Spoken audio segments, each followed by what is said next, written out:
Hello and welcome to this episode of Five Alarm Task Force. I'm your host, Steve Green. Happy to have you with us. Happy to be with you. And my guest today is someone I've been admiring and chasing after for several years. And he is a busy guy. There is no doubt about it. And his name is Peter Matthews. If you don't know that name, you're not reading Firehouse Magazine. And if you're not reading Firehouse Magazine, you're not reading one of the best out there, plus the excellent website they have with it. Peter is the editor-in-chief. He's joining us this morning. And let me just tell you, he doesn't have a gigantic bio, but what he, okay, I'm going to try it this way. Okay, here we go. So Peter Matthews is the conference director and editor-in-chief of Firehouse. He has worked at Firehouse since 1999, serving in various roles on both Firehouse Magazine and Firehouse.com staffs. He completed an internship with the Rochester, New York Fire Department and served the departments in Glenwood, Landing, and Rush, New York, and Laurel, Maryland. Peter, first of all, welcome to the show. It's a thrill to have you. Thank you for having me. I really appreciate it. What county is Laurel in? Is that in Prince George's? Yes, Laurel's the north end of Prince George's County. Okay. Actually, Laurel falls in Howard County and Prince George's County. Okay, so one of our guests who's been on several times and coming back this month also is Gabrielle Baer, Dr. Gabrielle Baer, who is with Howard, Maryland Fire career and with the U.S. Coast Guard as an intelligence officer. So I figured Laurel sounded really close. And it is a pleasure to welcome you to the show. And I thank you for taking the time out of a busy schedule, both within and without COVID, as it's been for you since you took over the helm. And we had a chance to talk a little bit off the air and get to know each other a little bit. And a lot of names and people that we know and have worked with in common, which is great because, as I said to you, I try to keep these discussions on the most part to be like a couple of firefighters talking over the kitchen table in the firehouse. Yeah. Because most of our viewers and listeners are firefighters. We have a lot of buffs too, and we have people all across the globe. We have listeners across nearly 40 countries in 6 continents. So we don't know how much they understand. Hopefully they understand a lot of the English, especially of our YouTube videos. But I hope that with every guest that we present, they take something away with it. And I know that from today's, they're going to take a lot. And what I'd love you to start with is, and we're going to post an article that Peter shared with me on Monday that he wrote not too long ago. And I think it's very, very important because the article took him back to his youth. And he was not the first firefighter in his family. And so, Peter, why don't we start with what led you into the fire service and your dedication to it, and eventually to the editor's desk at Firehouse? Okay, well, Steve, first, it's an honor to be on, and I've had the chance to watch or listen to a lot of the shows that you've done, and it's been great. You've had some terrific people on, and it's good to see perspective, right? I think that's what the media side, the folks who are doing programs like you and programs like ours. It's all about perspective. You could be from the biggest city, but you could pick up something from a small city. You could be from the most rural town, and you could pick up something from the largest city, in your state. So thank you for the opportunity. This is great to be able to come on and talk to you about what topics we've got today. But just thank you for the service that you provide. The folks that you've had on from all across the country, it's a phenomenal opportunity. So thank you, and it's a true honor to be on here. So like a lot of the readers and listeners of Firehouse, I started out because I got hooked when I was young. My father, John Matthews, he was a member of Glenwood Fire Company on Long Island. When I was born, he was chief long before I was born. I was a little late in the family. My 2 of my other siblings were in the fire company before I was able to join. So my grandfather, he was a call firefighter in Falmouth, Massachusetts, Axel Frank. And so my mother was born on the Cape, and so my grandfather was a volunteer there. So my father's been in. My father has over 60 years in. Just about a year ago, ironically enough, he went for the fire department physical. He was with Alicia Fire, just outside Albany, New York, and he went for the annual physical. They told him to go to a regular doctor to get his heart checked. A few weeks later, he had open heart surgery, and that kind of ended his time in the fire service. But he had close to 60 years in, and of those 60 years, he was active, extremely active, all 60 years. I'm wishing I could have followed in his footsteps a little bit better, but my moving around the country has led me away from some of the volunteer fire service, which is certainly one of my biggest regrets. So, been there and done that. Yeah, it's tough, and it really is. I mean, I think I have three main regrets in life, and one is not having stayed an active member of the fire service. As much as Firehouse gives me that opportunity, and as much as I can ride, there's nothing better than actually helping folks out in the community, right. And really being involved. So yeah, I mean, I was very fortunate to have started going to the firehouse when I was a kid. You know, we'd go to church on Sunday. After church, my father and I'd go to drill, and we'd be there until 3 o'clock in the afternoon. And all my photos as a kid, they were at the firehouse. It wasn't with my family. It wasn't doing other things. It was me at different firehouses. So yeah, I mean, you're born into it, and I can certainly attest that for a lot of people that we've worked with over the years. That's great. And I was one of the wanderers. As a kid, I met my first firefighter when I was 7 years old. They brought a little engine in my town at that time. It's now become a city. And I learned that from a good friend I met on social media, former Deputy Chief Kevin Burns from Framingham, Mass. We're actually only a couple of years apart in age, it turned out. We went to the same school at the same time. We didn't know each other in Framingham, but we knew all the same hangouts and stuff like that. And he was the one who broke the news that our town of Framingham became the city of Framingham.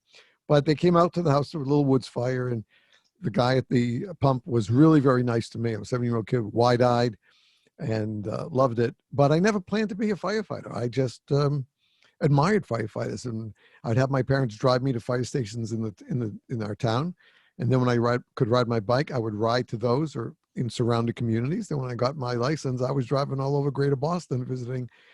I think I visited every firehouse the city of Boston had at that time, and all around the area. I remember in June of 70. When was the Vendome? June of 73? 73, yeah. 73, 74. Sounds like, a couple of my friends and I was going to school at Brandeis, and we drove up Com Ave as far as we could, and then we walked the rest of the way.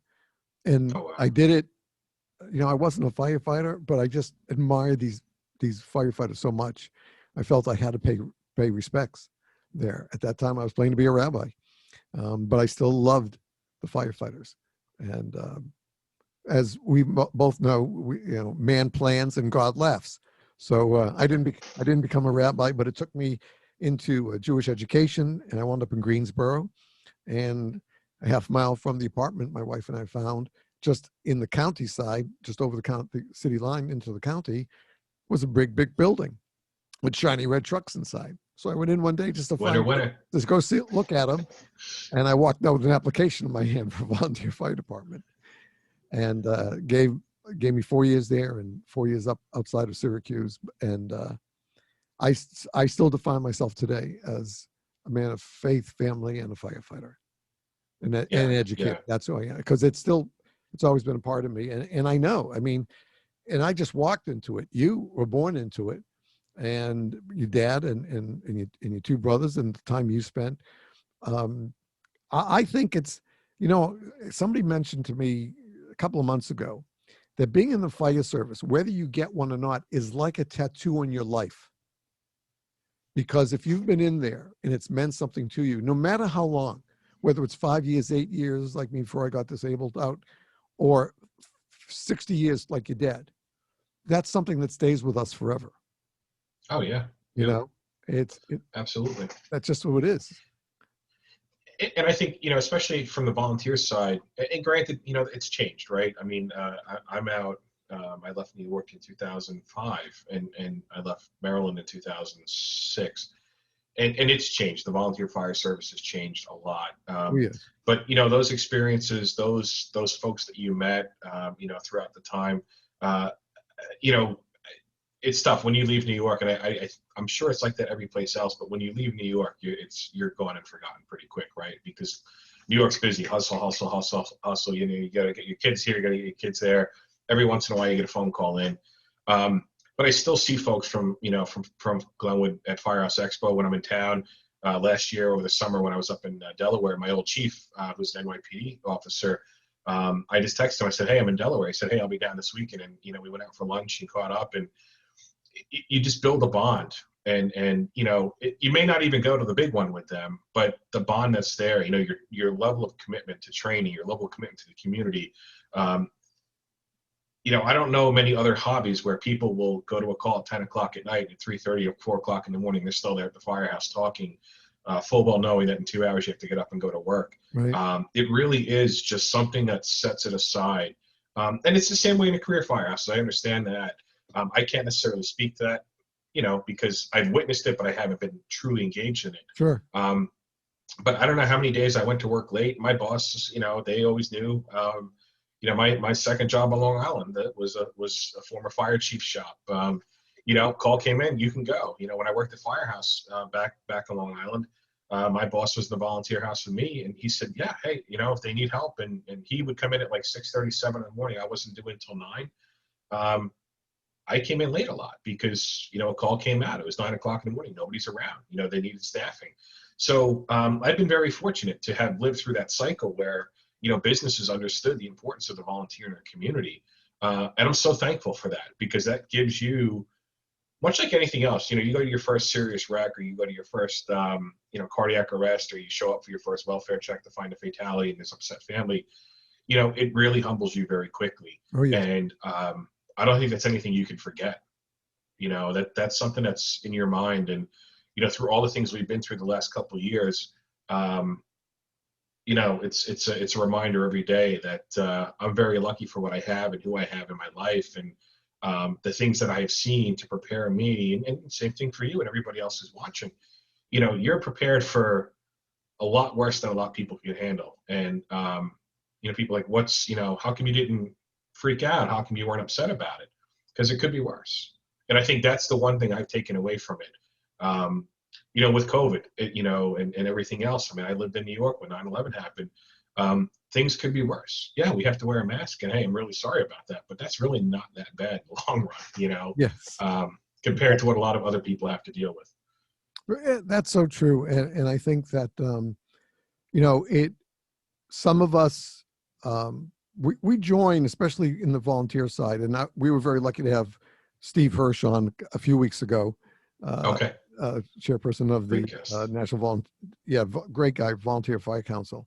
And we talked about the difficulties of today. It's way different than my day 40 years ago. And I'm sure your dad says the same thing, that, gee, we never had a problem filling out all the apparatus, in those days. Yeah. But even back in the 70s and 80s, in the two departments I was in, my employers were not necessarily wild about my time. One of them tried to say that I can't do it, can't be a member, even if I didn't go during the day. And so when my attorney went to the board and said, "Hey, you can't control his life 24/7. If he goes to a call at 10 o'clock at night, you have nothing to say about it." I said, as a matter of fact, you should be happy that only one of you lives in the county. All of you live in the city where there's a career department. But the one of you who lives in the county, you don't live in his district, but if you have an emergency, who are you going to call? You're going to call your fire department, which is a volunteer fire department in your community. And those people are going to leave their jobs and their families to come to take care of you. And I think, there's one of the things that I've tried to promote through the podcast and the writings and the production work we tried doing for the fire service is that we all bleed red. We're all firefighters, whether you're career, volunteer, part pay, wildland, we're all firefighters. We all say, and it takes somebody special to say, you know what? I'm going to put my ass on the line for people I don't even know. What makes us say that? And we all have different reasons that bring us to that point. But the fact is, we are a family. Again, and there's no difference, with this new nonprofit that we started last fall in the middle of COVID. I'm sure, our last gift, you saw the story of Waynoke, Oklahoma at the end of January. Yeah. Chief Ebolar and the other firefighter were killed trying to rescue those two people. And as soon as Chief Billy's secret list popped up with that on my email, I reached out to the two members of our board. I think one of them, you probably know both. Andy Starnes, I'm sure Andy Yes, pretty well, and Nick Higgins from the Firehouse Tribune. And they're volunteer members of our board, my board of directors. And they both said, yes. That's all he wrote back in the email. That was it. And we sent out 2 significant checks to the families. That's great. To do that. And as I'm writing the note to the families, because we put it in the check in a note card, and we mailed both cards in an envelope to the firehouse. Tears were coming out of my eyes. I had to throw a couple cards away because I dripped tears as I'm writing this, because I wear my emotions on my sleeve. And but I knew we were doing the right thing. These were and it's funny, the contact on Facebook who finally reached back to me said, "Why would you do this?" I said, "Because that's who we are. We're a family, and we have to reach out and help each other." And I think that every article that deals with the fire service, in every magazine that's published, every magazine that's online, anything to do that a firefighter can read and learn from is of value and teaches us something. Might not be our department that specializes. We may not have a huge rescue that takes 8 members on, pulling out on station. We may have a little Ford panel truck that's our rescue, but we can still learn from somebody else saying, "Hey guys, we went through this and it didn't work the first way, so we fell back on this and it worked out just like that. Just in case you need it, here it is." And I think that if we get away from some of the vitriol that we've been seeing, especially in social media, as it's exploded the last 4 or 5 years, and remember that for those of us who are real firefighters, because we know there are those who kind of hide behind saying they're firefighters and have never been on a piece of apparatus in their lives. But for those of us who are there, we can have different views and different opinions, but opinions are like armpits. We all have them, they all stink. So yes, true. We can share and we can learn from each other. We don't always have to agree, but we can agree to disagree. You might come from a big urban setting and have to fight fires or punch out locks one way. Another gal may be coming from a suburban setting where they don't have that often. It's a more retirement community and something like that. But they can learn from a big city firefighter. And that big city firefighter can learn from a small community firefighter, because that's all we want to do. We want to do our jobs to the best of our ability. Well, agree. And it's interesting, having grown up in the shadows of FDNY, I was very lucky as a kid. I think 11 or 12 was the first time I rode in FDNY. And some of the best experiences I had. So you certainly emulate them growing up, right? And so when I was 16, my folks retired. We moved upstate to Rush, New York, Honey Falls in Rush, New York. Still one of the best experiences of my life. I hated my parents at the time. My life was horrible. Here it was. I was a junior in high school. I had my mind set on what I was going to do. Ironically enough, the move to Rochester, I call it Rochester, the suburbs, totally changed my outlook on life. I went from, Long Island to the department there. I joined the Explorers.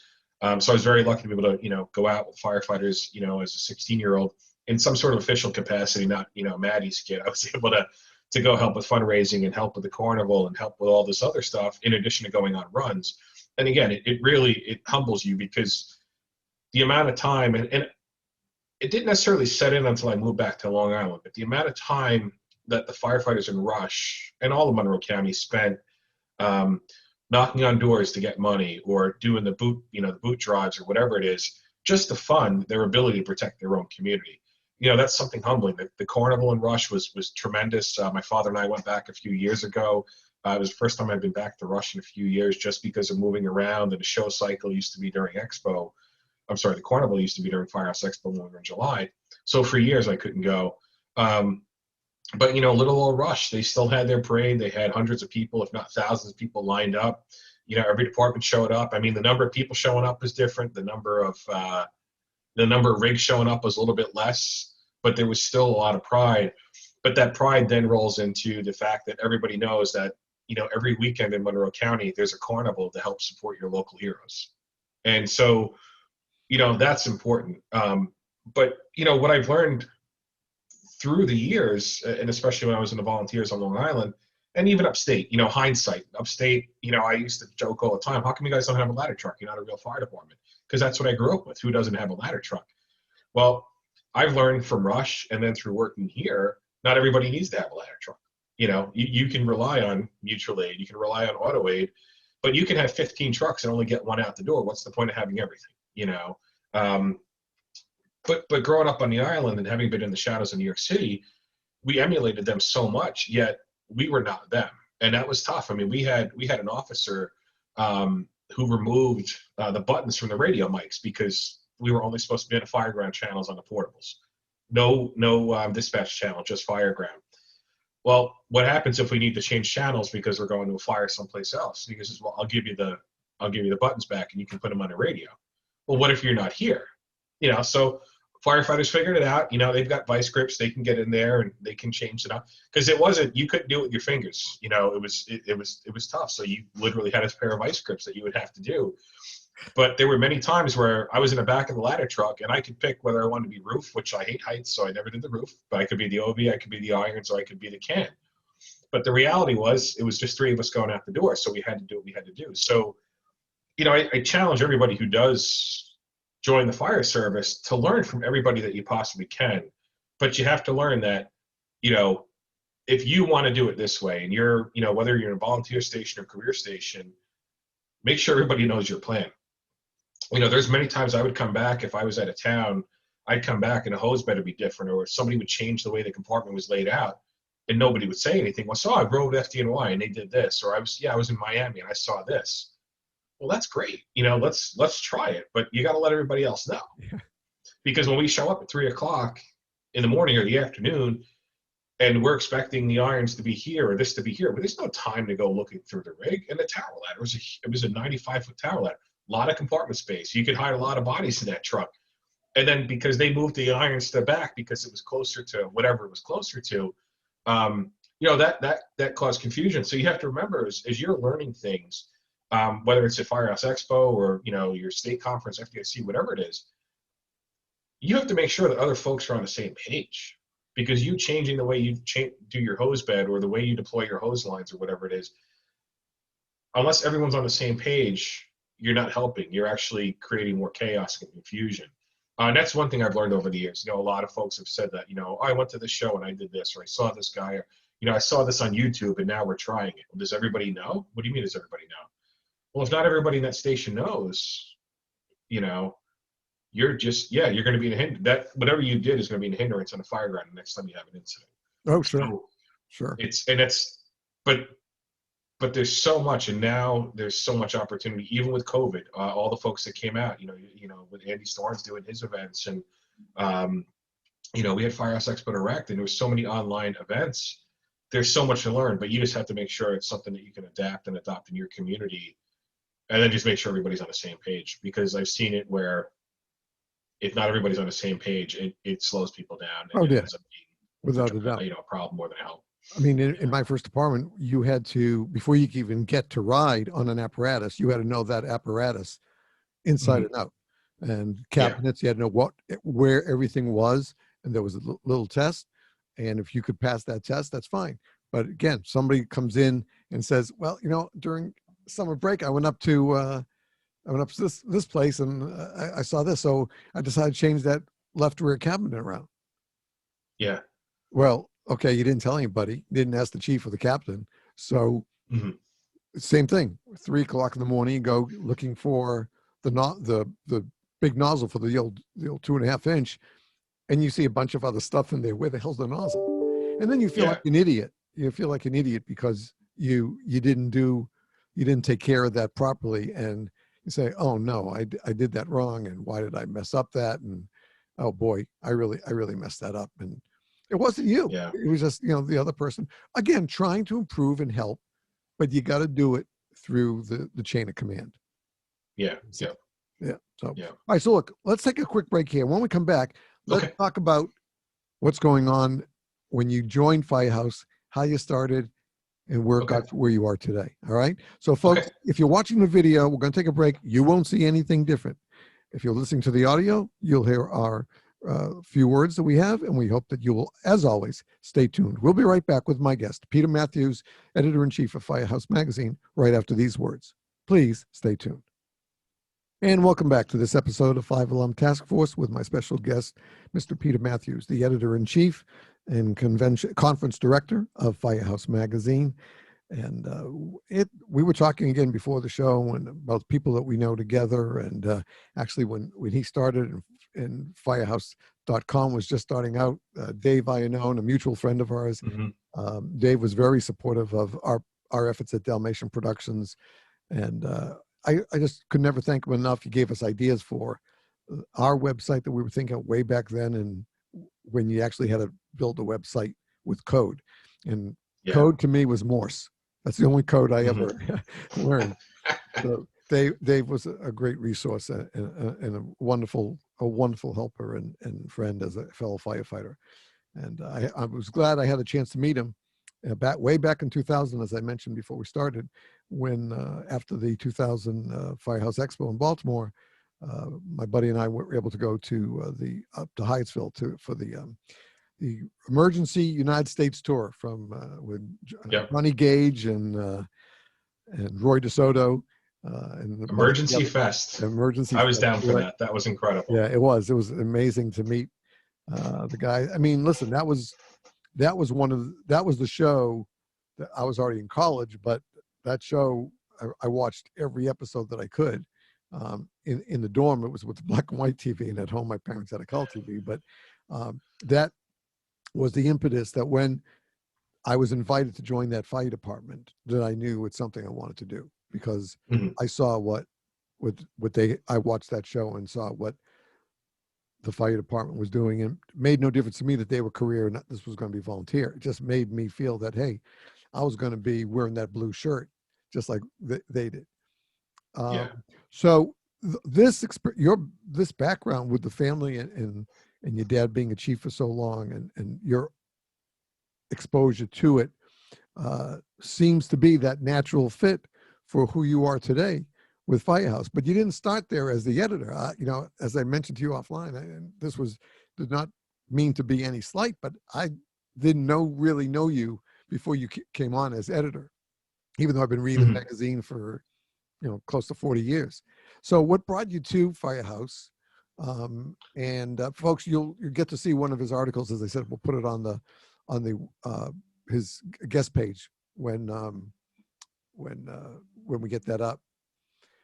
So what brought you around to that? Well, so again, going back to Glenwood on Long Island, my father was a captain right before he retired. He worked for a school district, and he retired in '94. So I want to say it was probably about '93. A young gentleman at the time, Jeff Barrington, joined the Firehouse in Glenwood, and it ends up Jeff worked at Firehouse. So I'm going to give a couple shout outs here. So sure. Tommy Buckta, or we called him Buckets, he was in Hempstead and he was in Glenwood. He got me into photography. He got me starting to shoot fires. So fast forward to '94, my father retires. We moved upstate by Rochester in Rush. And at that point, I was able to secure the internship with the Rochester Fire Department. So I used to ride with Quinton 88 and the Protectives and just, be able to observe them and see everything they did. And coming from the suburbs, it was a great opportunity to get into the city, the core of the city, and really see what fire departments do. So I had a picture that I shot of a fire, Russ Merrick, who used to write for us. I shot a picture of Russ waiting for water in a hose line. That got published, I think that was '95 in the magazine. So when I was still in high school. And at that same time, when I was in high school, I was actually a reporter for the local newspaper. I was the public safety reporter. I kind of nagged them to use my pictures, and then eventually they gave me the public safety beat. So when I was junior and senior in high school, I was also the public safety reporter for the local paper. So I got hooked. You know, at that point, like I mentioned earlier, it completely changed the direction of my life. I loved having the photos in the paper. I loved the ability to, you know, talk to the firefighters from different departments. So, you know, at that point, I'm like, I think this might be the route I want to go. And it would have been 96. My father reached out to Jeff Barrington, who was the associate publisher at the time, and said, hey, we've got a very unique situation up here. The Fishers Fire Department in Bushnell's Basin, they share a station. So each department had an engine in this one station, which was right on the border. And my father, you know, came back and he said, hey, you know, Jeff's interested. Let's write the article. So we went down, did some pictures, interviewed them. And then my father dictated the article, and I typed it into my word processor, and we dropped the floppy disk in the mail to Jeff. And, you know, here it was. It was in the magazine. I was still in high school. So at that point, I was like, you know, I think this might be the route I want to go. So fast forward a little bit, I moved back to Long Island, and I stopped by Firehouse one day, and I visited Jeff and said, do you have any jobs? Said, no, we don't. Get out of here. Okay, no problem. And a year and a half later, he calls me back, and I ended up starting out as an editorial assistant. So in 1999, and 99 was a big year in the fire service. I mentioned in the article, right? I mean, we had the Columbine shooting, which was really the first big school shooting, with the exception of, I think, Jonesboro. Jonesboro actually happened right after. And then you go to the end of 99, and you had the Worcester Cold Storage fire, and you had the 3 firefighters killed in Keokuk. So it was quite a christening into the fire service media that year. And also the interesting thing is Lake Worth, which is just around the corner here, where I live here in Fort Worth, they had the Precious Faith Church fire in February of 99, which took the lives of 3 firefighters.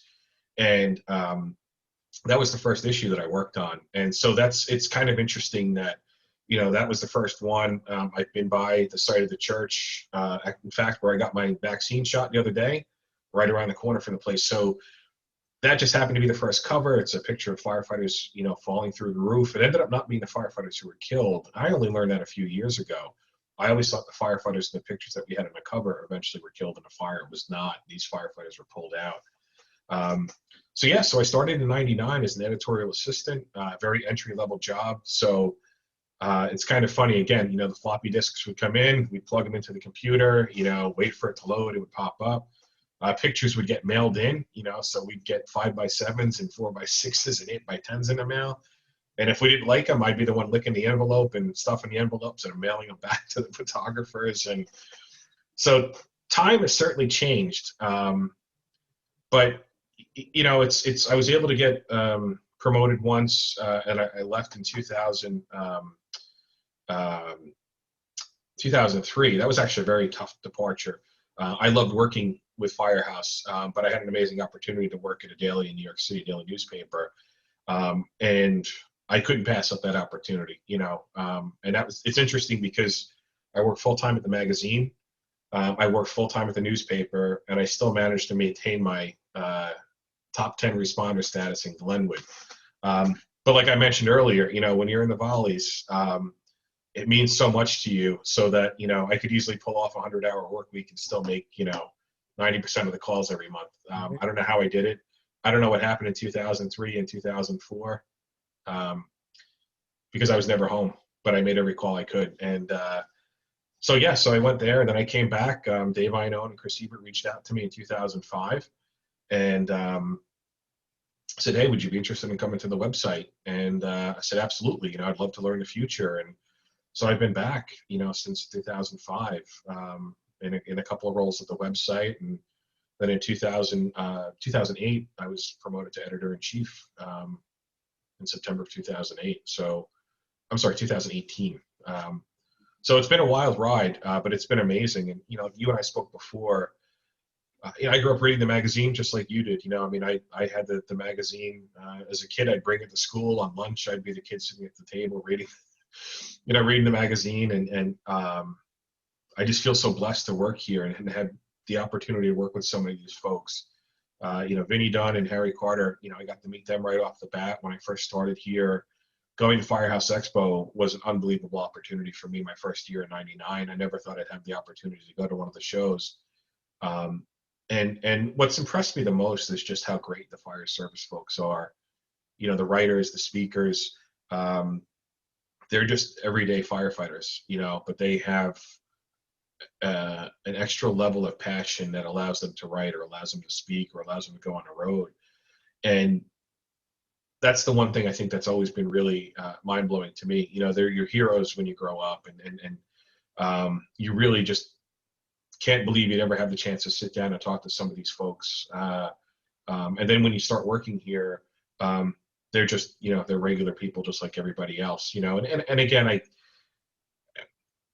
you know that, but you just, you know, they're the only ones you're learning from at that point, you know. And Right. it's certainly changed. There's a lot more people that are writing now. There's a lot more people that are teaching. So it's tough to be able to have that opportunity to really meet the folks, and you know, kind of do a one-on-one size up of them.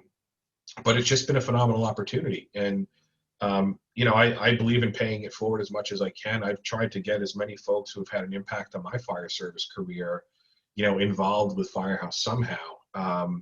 Unfortunately, there's a lot of opportunities that I have not been able to make happen, but I'm so thankful that there's been so many opportunities to get, you know, folks involved. And like Pete Rizzo, he was kind of my mentor the 2 years in high school out of Rochester.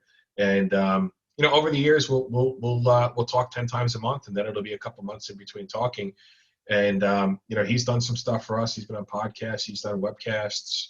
Russ Merrick, same thing. He was another guy in Rochester, and Bob Dumal.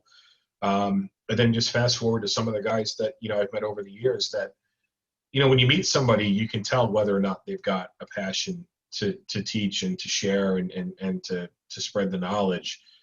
And it's, you know, you might have lunch with them, or, you know, get introduced to somebody, and you got to write their name down because you'll forget it throughout the course of the day.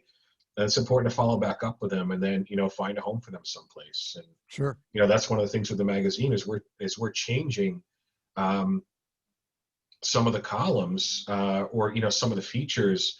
We're trying to get more people in instead of giving one person a voice. You know, we're trying to replace folks, or if we're gonna roll out a new column, we're gonna have multiple people writing because we want to get multiple perspectives. We want the East Coast, the West Coast, the South, the North, the Midwest. You know, because there is so much out there that we traditionally haven't been able to share, and this gives us that opportunity to really kind of spread the wealth and the knowledge base.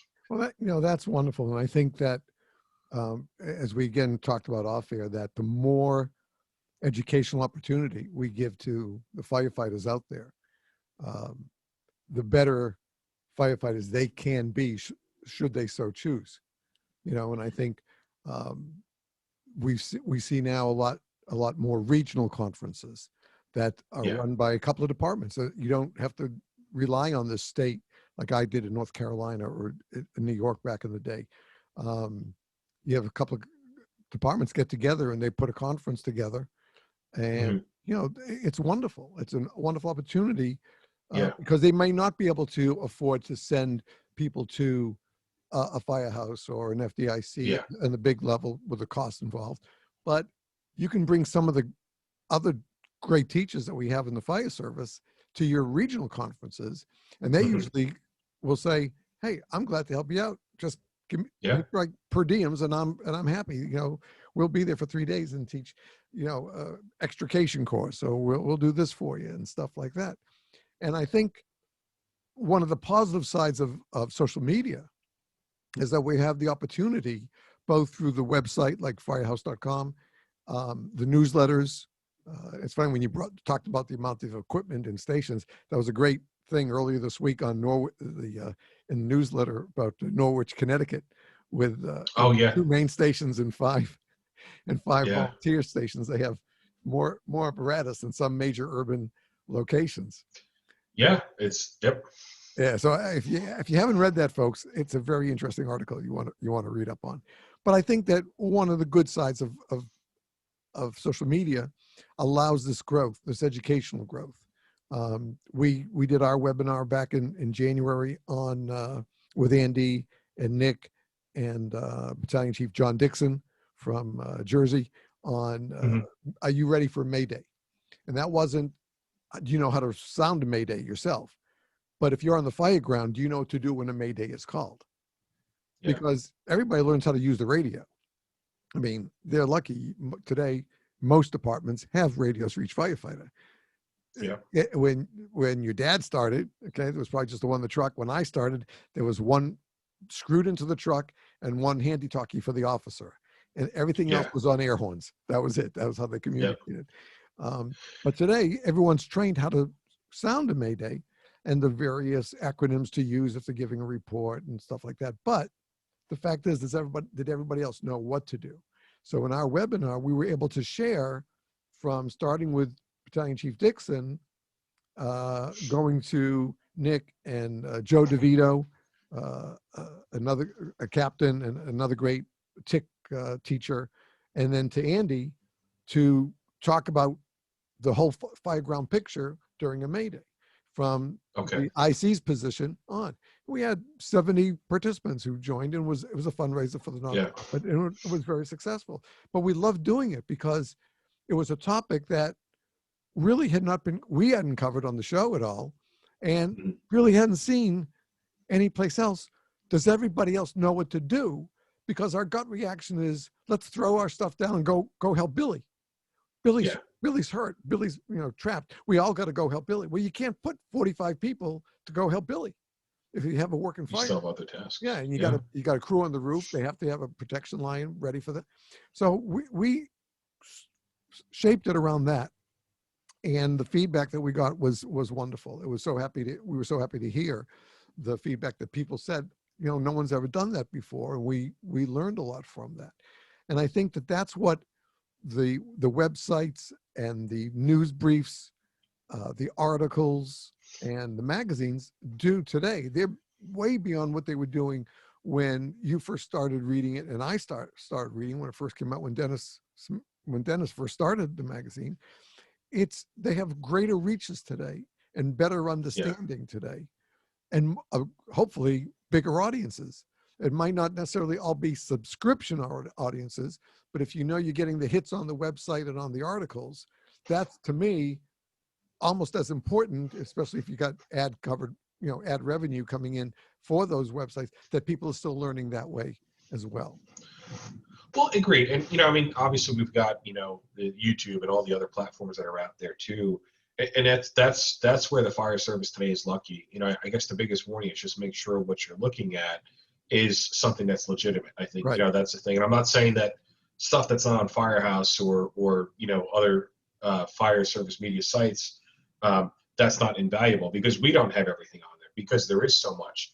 But you do have to just make sure that, what you're watching, is vetted. And again, it comes with consuming this material, whether you read an article, you watch a video, you attend a webcast, you listen to a podcast, you really have to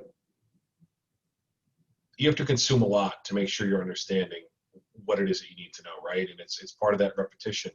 I'm not going to go, it's not muscle memory. You're not going to read an article 10 times to remember everything, but you read different perspectives of how things get done. You put together a solution that would work in your town based on your staffing, based on your apparatus, based on your buildings. That's where you that's where you find that golden nugget that you need. Mm-hmm. And I had a conversation yesterday with a firefighter out of West Virginia who's studying for promotion, and I had the same conversation with a couple of folks here in Fort Worth. 2-3 months ago, I stopped by a station for dinner, and we were talking about it. And they were saying how, for promotional purposes, they're reading books from New York City, New Jersey, and California. And, the guy's like, what is a cock loft? What is a basement? What is, a Bilco door? Because none of that stuff is here in Fort Worth, or in some of it's not in West Virginia, but that's what they're studying. And unfortunately, it's, they have to keep all that knowledge to pass these exams if they want to go from, firefighter to engineer to lieutenant to captain, etc. But unfortunately, it's not relevant. And I kind of joked around. I said, maybe I'm going to leave Firehouse and I'll go start a textbook business where I'm going to go to each state and write the promotional textbooks based on what they have in that state, because there are no basements here. And ventilation in some areas here is just not done. When I lived in the Twin Cities, out in the suburbs, ventilation was rarely done because everything out there was lightweight truss. So they weren't really committing folks to. I mean, they would cut if they could from an aerial. But in the St. Paul, they were on the roof all the time because it was old, it was old buildings, and they could get up there and they had no worries about, the roof failing on them. So, again, it's just really, talking to folks in your department, talking to folks in your neighboring departments. I live in Fort Worth, and then there's Dallas, 30 miles away, and in between is a host of other departments. And I'm not saying they're in bubbles here, but if you don't get outside and see how they're doing it in Grand Prairie or Arlington or Lake Worth or Saginaw, you're not doing a justice to yourself, and that's like where groups like Fools, who can really kind of go down to that local level. Right. I know to do the Sunday sermons here. That's an amazing opportunity for you to get together with folks from other departments, and learn in that regard. Because, some of those cities may be cutting roofs every day where your city's not. Well, why not? Well, we've told it's never been this way. Well, the more folks you talk to and as you promote, you can make change in your department. And as long as you've got a good reason for a change, if it's going to benefit the firefighters or the citizens, or, cut down on property loss, whatever it is, as long as you're educated, what you're talking about, and you can carry that message through to the people who need to know, you can do that. You can change the way your department operates. It doesn't always have to be textbook, Yeah. But you have to be committed, right? And I know I've seen, I'm not sure, there's a quote I heard a long time ago, Charlie Hendry, who's on FDNY. He was a volunteer in Hempstead. He was NYPD, and then he became FDNY. And he told me this quote years ago, and I've heard it's been attributed to Joey DiBernardo, so I'm not sure where it came from, but I heard it from Charlie first. And it says, don't just get onto the job, you got to get into the job. And whether you're a volunteer, a career, a future firefighter, whatever it is, I think that's some of the best advice. And when they say job, again, it doesn't matter. The job is the fire department, whether you're getting paid or not. It's life or death, and if you're doing a 24 and then you're offered 48, some of that 48 you should probably spend time, researching what's going on. And definitely on your 24, I'm not one to talk about fitness. I'm going to ignore that one here right now. But throughout the course of the day, you should really be focused on training. And companies that don't train, shame on the officer and shame on every member of that department for not. Because that's the only way you're going to get better. And unfortunately, we're still seeing line of duty deaths that are related to the lack of training. Mm-hmm. And we're not even just seeing deaths, but we're seeing incidents that go awry because of the fact that, the basics are being overlooked. And I get it, the fire service changed and EMS has taken a huge chunk of time in the fire departments that run EMS, whether they're transporting or whatever else. But you still have to train, you still have to get out and pull lines and throw ladders and be able to get, these things that, get the equipment into the proper place, the apparatus, like Maydays. I mean, we were talking about that before. 2 years ago, that was something that was identified. Trade shows pretty much stopped talking about Maydays. It was out. They were talking about EMS and weapons of mass destruction and everything else. So the basics of trying to rescue another firefighter had been overlooked. And, for 2020, we had some great classes coming into Firehouse Expo. COVID, took that away from us. So, this year at Firehouse Expo, we've got a series of classes related to Maydays and a hot class on Maydays, because there was a long period of time where Maydays and firefighter self-survival was kind of overlooked because there's other things in the fire service. And you mentioned, unfortunately, which has become the classic, and it meant to both of us, the Worcester tragedy in 1999. Yeah. For me, my town of Framingham was only 25 minutes away from Worcester. And so as a kid, my dad would drive us. There was a big department store in there, and at least once a month we'd drive into the city, and we'd come on the highway, and we'd go right by we'd see the building, the Worcester Cold Storage. So I knew that building in my mind.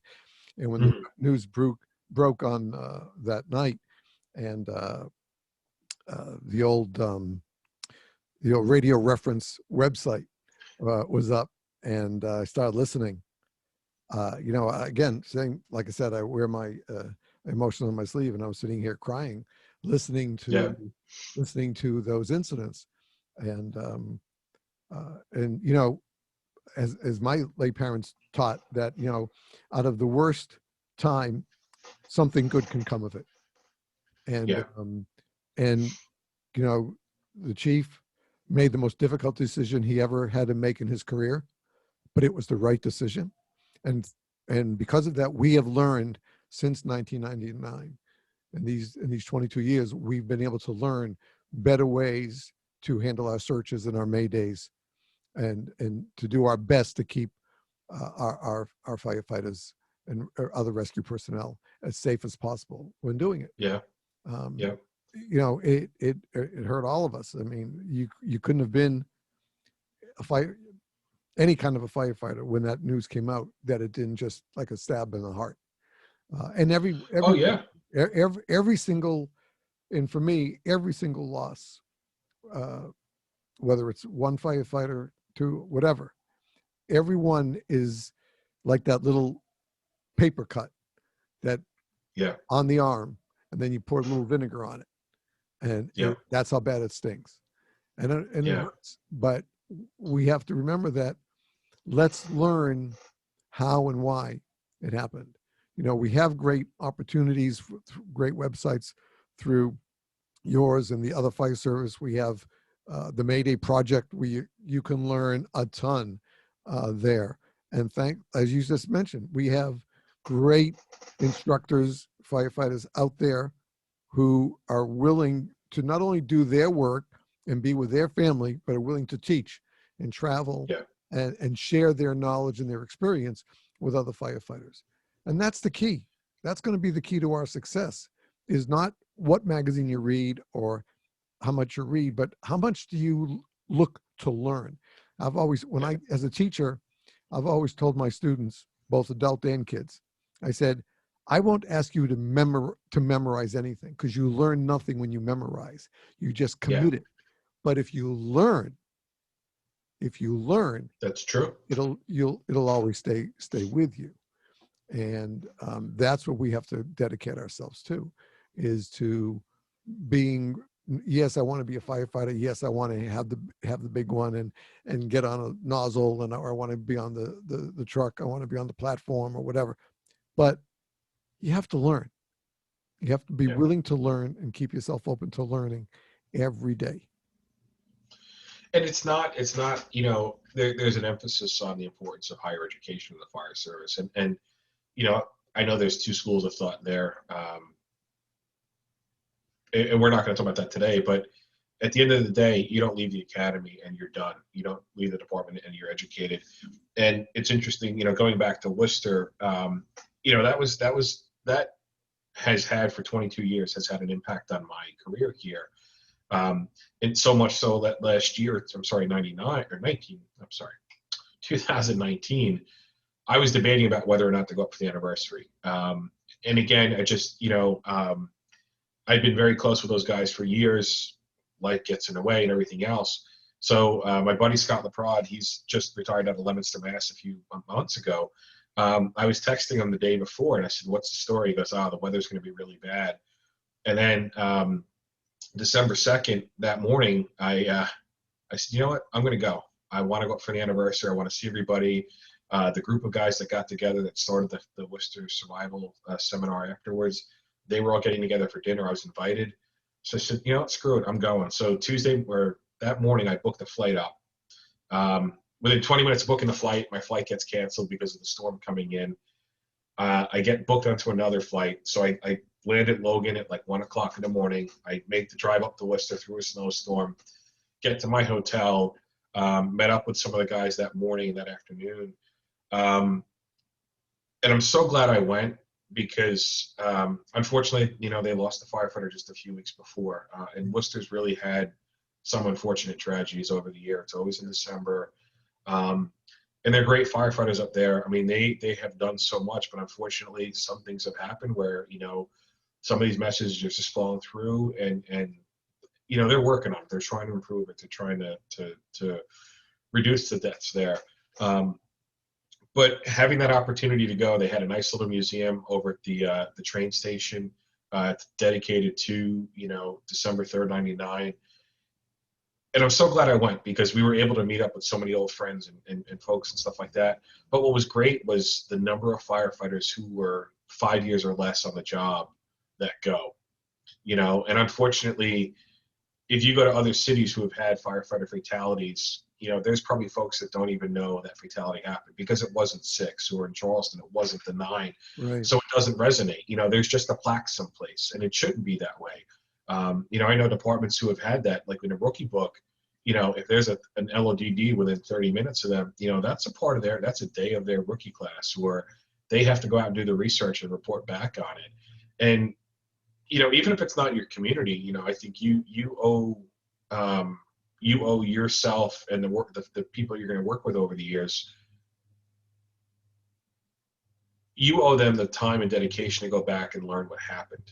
And then, spread the wealth of knowledge to the folks that you work with to make sure it doesn't happen. And the dinner we went to with the guys they've been getting together for, I guess, 18 years now, 16 years, something like that. I was blessed to be a part of that group. It was just a humble group to be with, instructors, guys from Worcester in the area. But they had guys in from Wichita, and then some of the firefighters also whose fathers were killed in '99. They were part of it, and they brought in some of the younger members. So they're building that tradition. So here it is 20 years later. Of the Worcester 6, I think there's 11 or 12 of the sons are on the job now. Oh, wow. And they're going to carry that message on. And I get it. Worcester's a certain situation because it was so many firefighters and there's so many kids that are on the job. But it's the same thing with September 11th. How many of the fallen 343, how many of their children are on the job? Absolutely. And it's got to be carried over, and I know folks that are from departments, and I'll mention something, they're like, where did that happen? Like, isn't that your city? And they don't even know there was a line of duty death. How do I know that? But they don't know that. Right. And I get it. I've worked here a long time, but you have to learn. And even if it's a cardiac related fatality, that still has to happen. You can't just ignore that. You can't sweep that under the rug. That's got to be a part of your commitment to doing a better job. Without a doubt, especially now today. And we talk about Worcester, and we've never met, but my dear friends Diane and Paul Cotter from Worcester, and all Diane's work to bring out the concept of PFAS and PFOS in our bunker gear, and the whole concept of the Firefighter Cancer Initiative. I've said this on the show. When I started the show in 2016, my understanding of the cancer problem was the people who worked the pile after 9/11. When it happened, I wanted to drive up, and I knew I couldn't do anything physically to help, but I knew that with my computer experience, there was going to be needs for registration and all sorts of stuff. And I figured, so I go up there for a week or 10 days and help people register and do computer work, admin work to help. But my spouse was not interested in me going up to New York then. Nevertheless, I did something here locally with the local blood bank, and for Tuesday, Wednesday, and then early Thursday until they canceled the blood drives at that point. Yeah. But for the local community, we brought in a lot of blood. We were open. I got them to stay open until 10 o'clock at night, and we had people in line at 10 o'clock at night. Yeah. So look at what to do. But I think that we have to, as you mentioned, we have an obligation to know our business. And that just doesn't mean our station house or our volunteer firehouse. We have to know the business of being a firefighter. We have to understand it. We have to understand the toil. And, so to me, I was thinking, well, it's a shame we're losing these people. They were so brave. They worked the pile. And then one of my early guests came on, who was a former battalion chief here in Fort Lauderdale. And he said, yeah, I retired. And 3 months later, I developed skin cancer in a place I never thought of. And I said, well, but how often did that happen? Because it's happening all the time. And I said, what? And he said, yeah. So he connected me with other people, thankfully online. I was able to meet with people online and exchange emails and some phone calls. And I got a real education about the firefighter cancer problem. And so thankfully, our mission statement for the podcast has always been firefighter health, wellness, fitness for duty, the cancer and behavioral health initiatives. And, now we've added to the cancer initiative, the PFAS, PFOS situation. And I think that as a firefighter, you can't ignore the dangers that we can't see, that we face. You're from the Northeast area, and if we go almost to the middle Midwest, we know what triple deckers are. We know what it's like to fight a fire in a working triple decker. If you hadn't, just look at the couple of newsletters from Firehouse the last couple of days, the 2 Boston fires that they've had. Yeah. Okay, and you know what a triple decker is. Our daughter, who lives in Boston, is on the top floor of a triple decker outside of the city. And so, but somebody in Phoenix has no idea what a triple decker is other than a sandwich at a deli shop. But it's I think when we have these stories, whether you see them in the magazine, you see them online, you get a news blast about a story, whether it's your community or not, if you're a dedicated firefighter, you need to learn what's going on with that story. What happened with it? Was it a successful knock? Was there a problem? Was there a mayday? What was the mayday? Because while you might not have that type of structure in your building, I mean, take the city of San Francisco. How many people realize that the city of San Francisco still uses wooden ladders and makes their own ladders? They still have their logbook from the 1800s. Yeah. Okay. And if you don't know that, you can go to YouTube and search the ladder factory. That was a video we shot in 2010 with San Francisco. Okay. And that's because I meant that to the listeners, not necessarily to you, but that's because they have their building so close and the electrical wiring is so close, they can't dare raise an aluminum ladder up there. So they use wooden ladders that have non-conductive metals on them. That's it. But most people would never realize that if they've never been to San Francisco or visited the fire department. They've heard of big fires. They heard about a big war fire a couple of weeks ago, but they wouldn't know that. Why would somebody still schlep wooden ladders today? There's a reason why.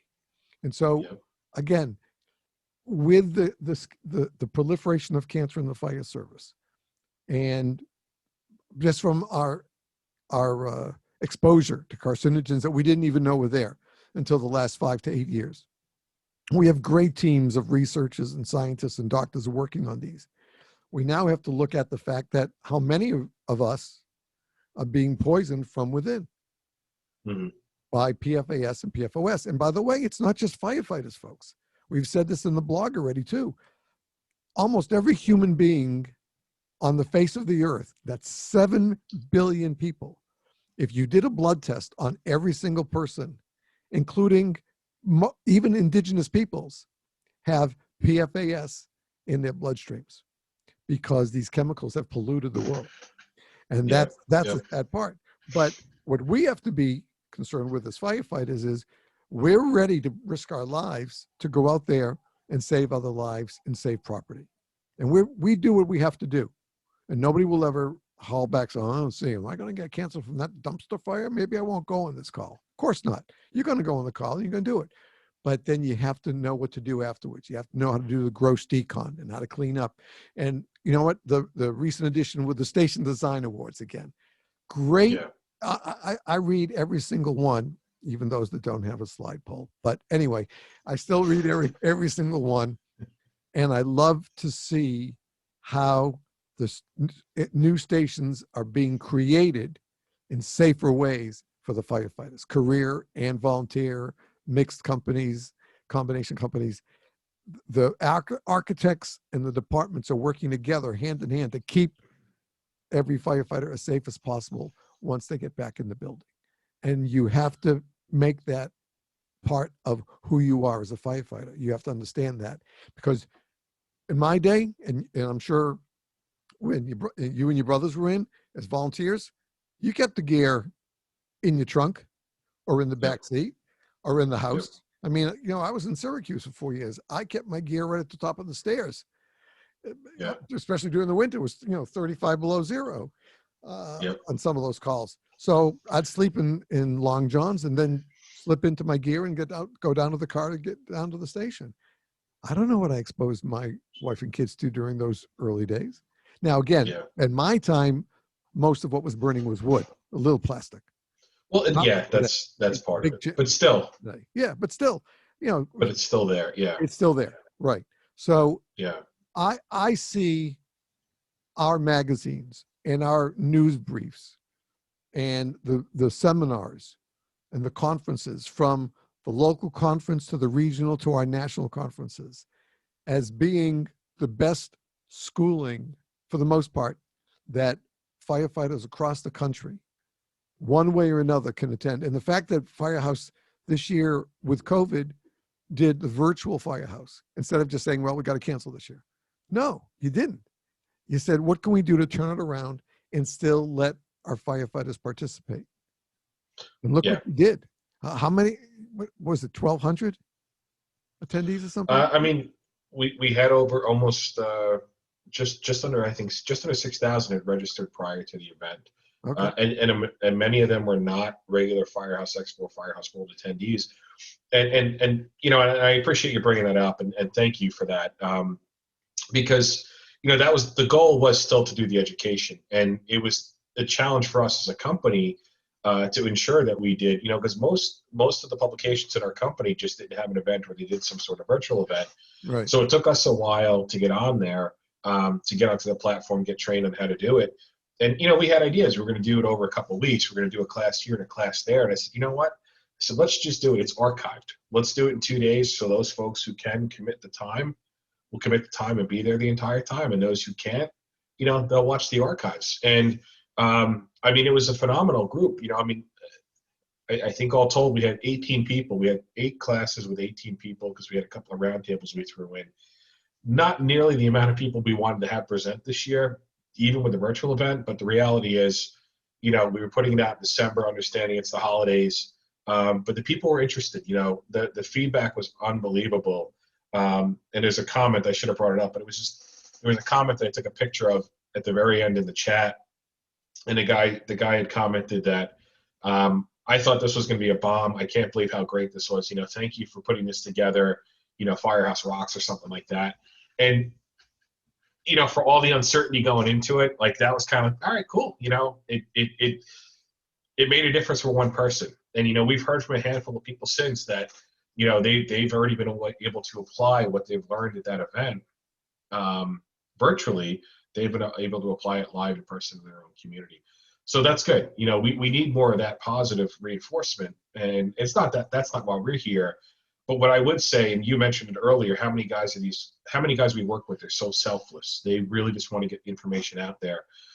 So I encourage you, if you're reading somebody's article, if you're reading or listening to somebody's podcast or watching their video, or you're seeing them at an event, make sure you thank them.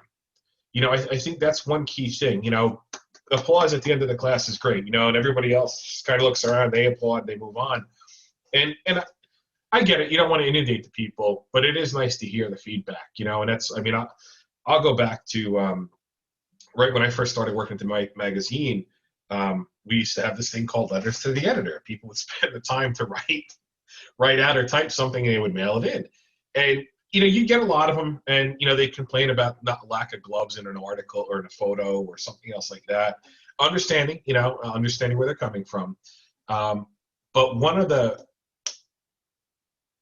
most impressive ones was actually an article that came in to Mark McLeese. He's the now retired Syracuse fire chief, and it was somebody who read his Mayday article, and it was actually, I think it was the bailout article, and within 2 weeks of reading the article, they saved themselves by reading the article.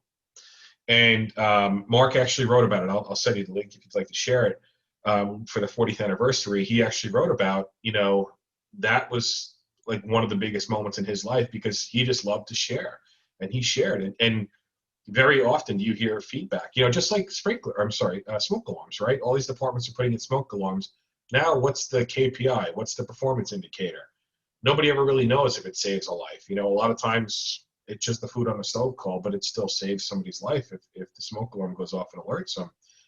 So all these folks who are taking the time, just shoot them a thank you once in a while. You know, hey, I appreciate the article that you shared. Even if it hasn't saved your life to that point, I think it's critical for them just to give them the extra motivation to continue doing what it is that they're doing.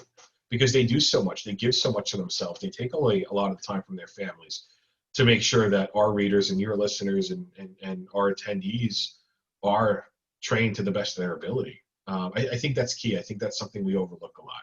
It is, You know? and I think that's a great point. I think it's a Yeah, great point. You yeah, know, my dad, may rest in peace, always taught us when somebody helps you with something, you always have to say thank you in some way. yeah, yeah. And you know, It's from true. his generation, it was a little schmy with a handshake. You know, thank you very much. And and I've learned that. And my wife kept saying, you know, why do you tip like that? Because that's what Dad taught me.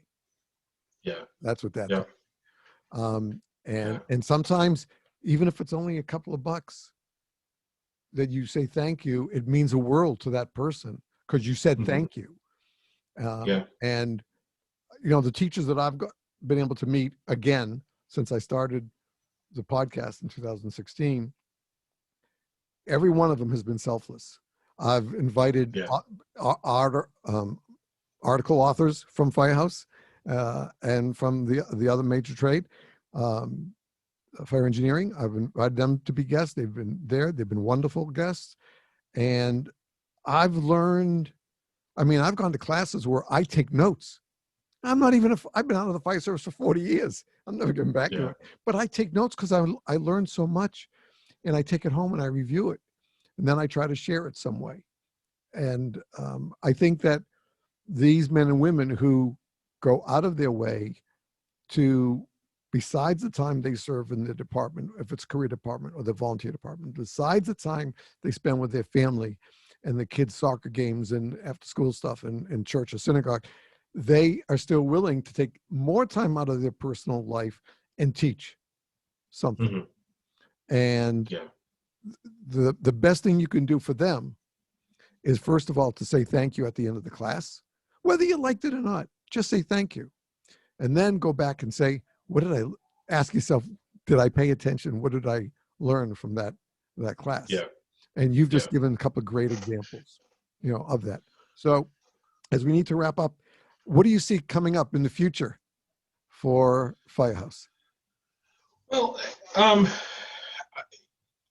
the fire service is changing, right? I mean, everybody knows that, so I'm not gonna go down that rabbit hole too much. But you know, we're trying to evolve the magazine. You know, some of the columns and some of the authors have been around for a long time, but we need to change some of the content that we're doing. So, and it's nothing wrong with being around for a long time, but you know, as the fire services role in EMS changes, or as you know, volunteers are facing more issues, we're trying to make sure that we're covering the bases for everybody.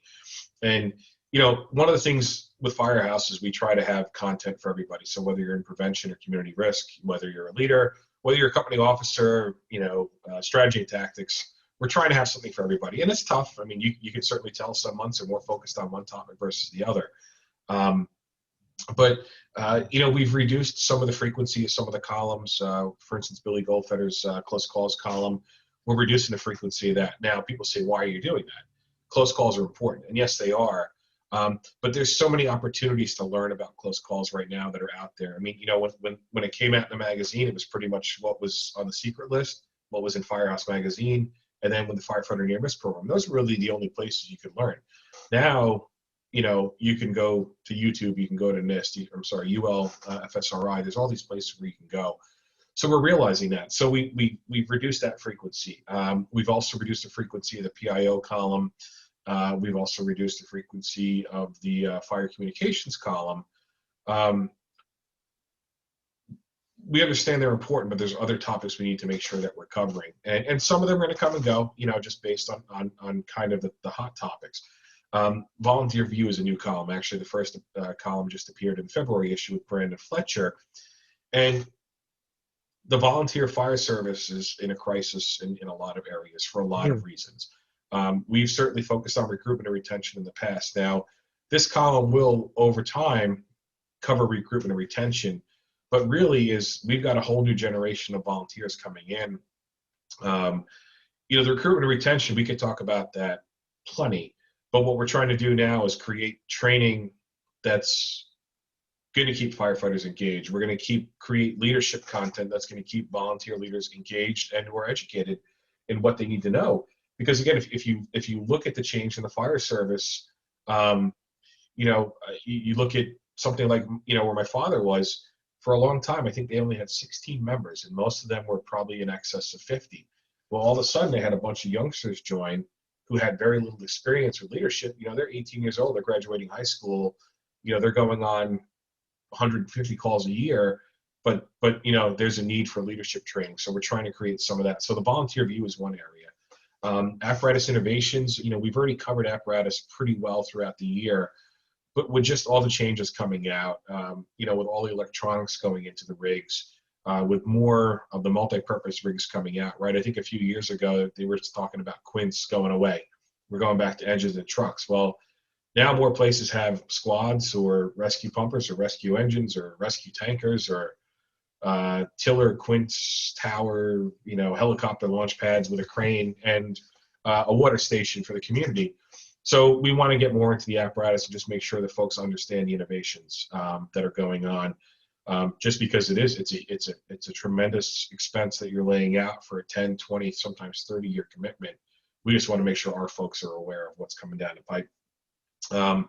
Diversity and inclusion, that's a tough one. I get that, I understand that. But it is something that we need to cover, and it's good to focus on. We're going to kind of, sometimes go outside the fire service, bring in folks from industry who have worked on diversity and inclusion projects.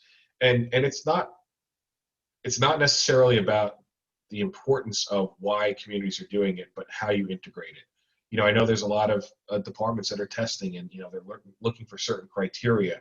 So we're going to go with best practices that departments have instituted, as well as again, from outside the fire service, people from industry, and share their stories of success, because it's happening.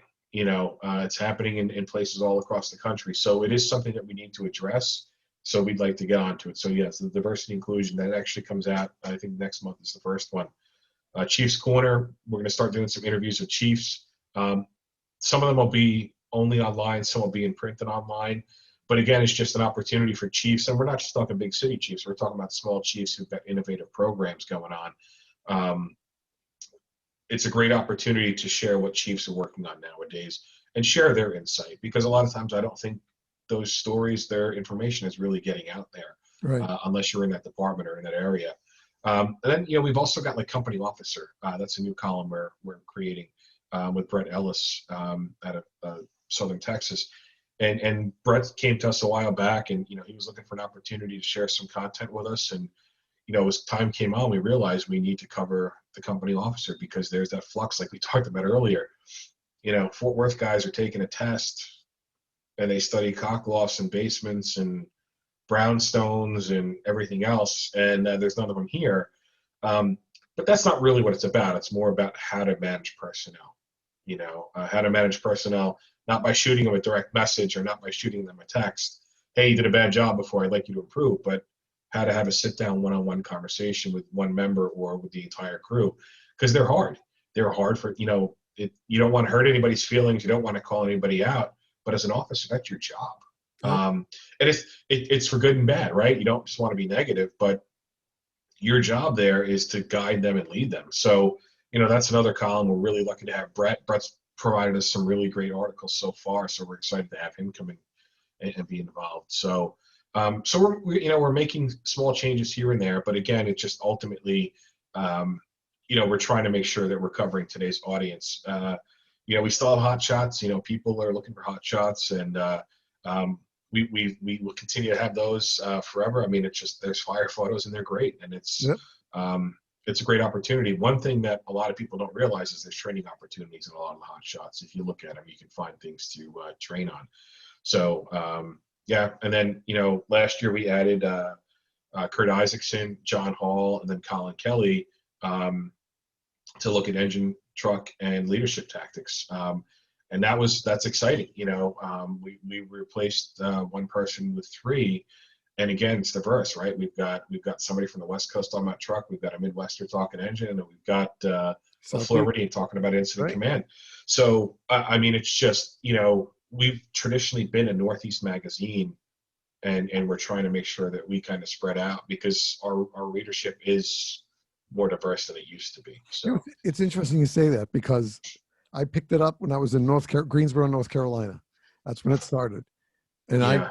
in those 4 years, and then when I was up to Syracuse, it never looked to me that was just a Northeast magazine. It was a fire magazine. And Yeah. Yeah. it was exciting to read. It was exciting because we didn't have social media. We didn't have 500 cable or satellite channels to choose from. Yeah. And so it Yeah. was, oh, these are other firefighters in Washington State or in Maine or in New York City or in Phoenix. Look what they're doing there. Can we do that in our department? I think Yeah. I wouldn't, don't box yourself in. I think Firehouse has always been and always had a national appeal because of Thank the you. way, Thank you. I think because of the way that Dennis and Harvey and you're guiding it. I think it's always, it's a firefighter's magazine. That's how I would classify it. If Thank you. you're I an EMS, appreciate you that. might want to, if you're just an EMS, you might want to read it. But if you're a firefighter, a firefighter medic, firefighter EMT, you're a fire rescue technician, I think it's the magazine, no matter if you want to go back to the first editions in the mid 70s or the latest February edition. I think it's Yeah. still one of the great national magazines for the fire service. Thank you. Thank you. It's an honor. It really is. Like I said earlier, I never expected to sit in this seat. I was happy working at firehouse.com and just working on that and, some social media, but it's been a great honor and really just, it's humbling again to work with so many folks and, have the opportunity to give them a voice somewhere, and that's it is you can talk to somebody once and they'll have an impact on you the rest of your life. Unfortunately, I've met a lot of people like that. And we're trying to find homes for all of them. But, there's plenty of stuff on firehouse.com that doesn't make it to the magazine just because of space limitations. Sure. So don't forget firehouse.com. And of course, the show, again, we're excited to move to Columbus this year. We'll be there September 14th through the 18th. There's a lot of new programs there this year. We're excited to work with Columbus Division of Fire and really all the departments in Franklin County and surrounding that. They've got a tremendous fire service there. I have my pulse point now, so I'll sit there a lot of times during the day if I'm not in a conference call and I'll listen. They're busy. They're running fires. I mean, they had 2 fires in one development in the last 48 hours now. Wow. And a buddy of mine, his department went on it, and so we were texting back and forth. And Columbus is a busy city, and a lot of people don't realize that. But going to Columbus makes it a lot easier for a lot of folks to get into the show too. We'll miss Nashville. Nashville's a great city, and we'll miss the Nashville music scene. But Columbus is a real treat for a lot of folks. And again, COVID certainly stymied some of it. We talked about doing ride-alongs. I don't know if we're going to be able to do that right now just because of COVID. But for those folks who are on the edge, let us know. Shoot me an email, peter@firehouse.com, and we'll get you connected. But we'd love to see you guys in Columbus because it's going to be a great show. And of course, coming off of COVID after, a year of angst and a desire for getting out and seeing people, it's going to be a blast. We're really looking forward. I'm sure it will be. Yeah. I'm sure it will be. Yeah. Well, Peter, again, I can't thank you enough for the time and that you've shared with us today, your knowledge, your experience, and your dedication to the fire service and to Firehouse Magazine.